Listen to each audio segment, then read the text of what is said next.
Welcome back to the Detailing Bay. So today we're looking at wheel coating kits and ceramic wheel coatings, and we're going to take you through a bit of a demo of how to apply. But first of all, what is the difference, Dave, between all these different wheel coatings? Because there's so many on the market. There is, yeah. Well, you've got each company just doing theirs. Yeah. You know, people have that loyalty to a brand, so there's a little bit of that there. But fundamentally, they're all setting out to do a similar job, and that's be a more durable coating to make the wheels wash easier, stay cleaner for longer. They'll still pick up dirt, but less than they would with, you know, untreated. Yeah, you're not going to need like harsh chemicals to remove it once it's been coated. Yeah, absolutely. So I mean, the more popular ones, and a bit of a curveball as well that people aren't as aware of, which is the one by Soft 99. Go on, pronounce it for me. I'm going to say Kujitsu. Would you say? Jiu-jitsu. Soft 99 will be Yeah. watching me now. They'll kill me for that. And then you've got the two biggest is the one by Gtechniq and the one by Geon. By far the most popular two, and for good reason. They do what they say they're going to do. They're not going out there saying this is going to last 24 months, 48 months. They're being realistic about it. You are, with a single coat application, looking at between 9 to 12 months, dependent on mileage. Yeah. That's the biggest factor. Them chemically breaking down, and it is probably over years, but real life use. It's difficult to put an actual number on, isn't it? Durability is the hardest thing, yeah. Like, braking's obviously going to cause a lot more brake dust if you're doing city driving, compared to if you're in a rep on a motorway. You're not going to get a lot of brake even dust down to the type of pads you have and how much they're throwing off. If you're doing track days, obviously that's going to impact it. And then you've got ceramics. Now, you could probably have the luxury of using like a more basic wheel seal and a non-ceramic one on them, because, you know, they don't kick out as well. They don't kick out anything. It'd just be what it's picking up from the road. But for ease of cleaning is the other area where these really excel. Right. And time after time, again, they make it really easy. So especially on more intricate wheels, but like even on these, which are, I would say were a more straightforward wheel to clean, but like into the corners there, the bits that are more of a struggle, and you don't want to be scrubbing, especially on like a gloss black wheel. It's a bit of a special wheel, this one, isn't it? It is. It's nice. off the off a Yaris GR. Yeah. So yeah, it makes it easy. It's the corners and as well the drum as well. Not everybody coats drum, you don't have to. But if you've got that time and you do it once, you're going to get the best out of it. And my recommendation is taking each wheel off, getting it inside, warmer temperatures. And that's where some of these then start to differ. So for instance, the Soft 99 one really wants to be at around the 25, 27 degree sort of room temperature for it to work as the application instructs you to do. Gtechniq, again, definitely easy to work with in your slightly warmer climates. Geon, found, is the less temperamental. Right, okay. So if you're a bit of a beginner, you're more, and you might not have... I always say, when people say, listen, I'm doing it outside, I'm going to wait till it's warmer weather and it's dry, then the Geon one is kind of where I'll push them, just purely on the basis that over the years they've really focused more on coatings being easy to apply in a bigger temperature range. Yeah, for that DIY user, like you say, you might not have an internal space, you might be doing it outside. Yeah, absolutely, yeah. And then there is a curveball in there as well, which people miss, is Deluxe by CarPro.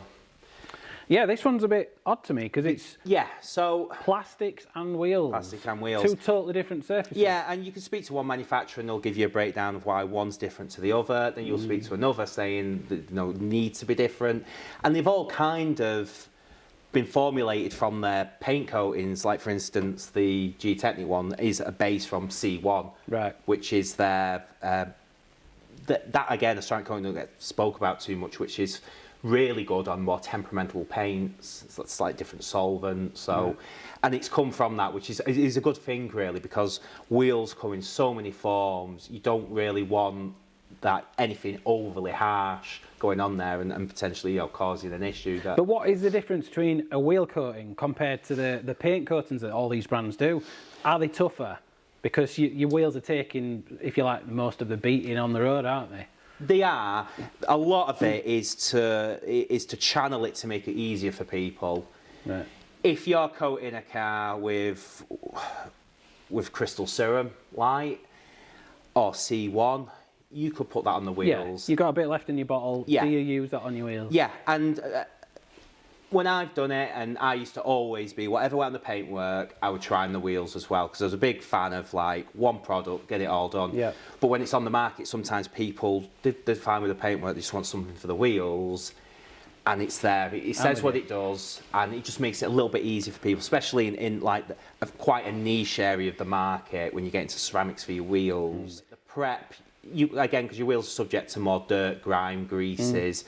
The cleaning process is usually going to be a little bit more intensive on your wheels. You want to, it'll pick up all sorts, especially if you're going to do the inside of it as well. Yeah. Which I would say is a no-brainer, but it does involve taking the wheels off. It does, but it's worth it. I mean, are you, like, when it comes to maintaining inside that dish of the wheel, what do you call it, inside part? The drum. The drum. Have you ever finished up like catching your knuckles on brake discs and stuff? So anything that protects that means you can get through with a brush and easily remove stuff. Even like, you could have some of the best brushes on the market. You could have the Woolies, you could have the Easy Detail brush, and they're all going to get back there. But the problem is they're also designed to be quite gentle on wheels as well, because the paint surfaces aren't too different to that of your paintwork, and you won't go around your paintwork with any of them wheel brushes. So you're trying to get a happy balance of getting a good cleaner on there that's lubricating, but without scrubbing in effect. You don't want to mark them. So Dave, why have you picked this kit for the demo? Simply, it has everything in there. So you're lazy? It saves me going getting the prep stuff, the cloths. Right, okay. And so on. You get applicators, majority of them, but yeah, because this is a full wheel coating kit, it's just convenient to add everything in there. Fair enough. So, we've got the wheel taped up, we're going to do a 50-50. And seeing as though this has got some panel wiping, shall I start that? I'll be a labourer for this one, because, Dave... I'll open the cloth. Go on, real technical. So yeah, the wheel's fully clean, but it's always advised, right before coating, just give it a little spritz of that, just to ensure absolutely everything, just giving it the best start in life. Gives it a good key. Absolutely. Sorry, did I get you? Yep. Would I? Much. Thank you very much. So is it effectively like just an alcohol and water product, this? More or less, yeah. The Gtechniq one is quite a stronger one, but for wheels it kind of really works well. It's hazing off nicely. I don't like a panel wipe that when you've wiped it, you're just pushing it around. Yeah, some of them are, because some of them will have certain lubricants in there and whatnot to try and reduce marring. Some are just lighter, but it is quite strong when it does flash off quite well, so it is really easy to work with. How does that look? That's Are we good? Yeah. Very good. Decent cloth as well, edgeless? Yeah, they're absolutely, they are a winning combo with any ceramic, not just Gtechniq ones, the Zero Buff. And I'll be careful, now I've used this for panel wipe, that I don't cross-contaminate and use that for buffing off, yeah? Yeah, keep that separate. I'll put that there then. And then you can get a cloth ready. All right.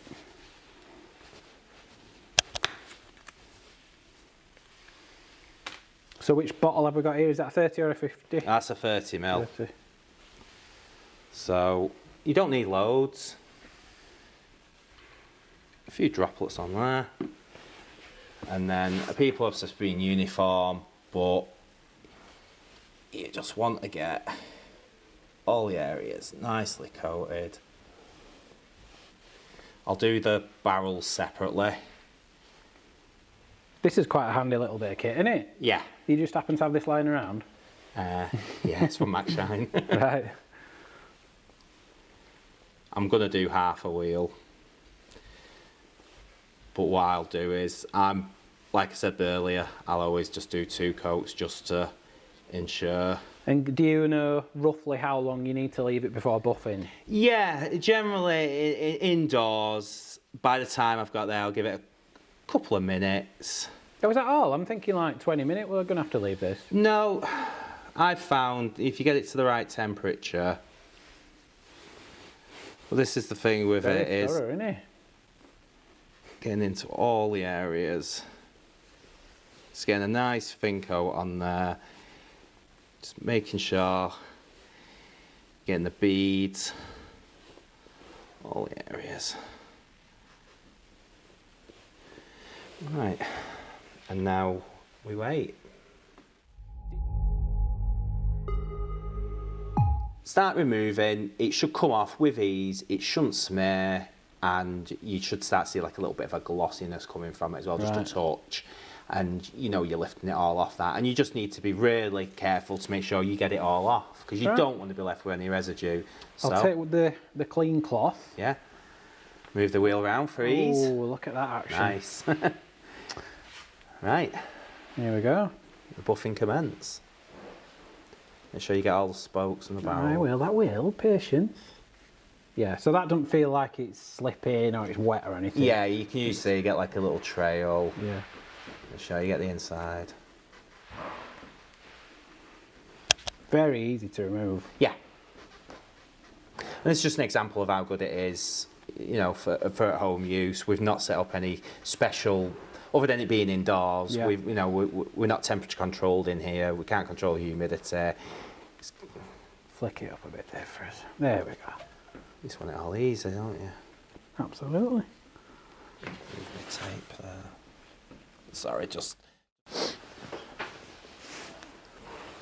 That feels so easy to remove that it's almost like it's not on. That makes sense? Yeah, absolutely. Yeah, and that is it. That is coated. What's next?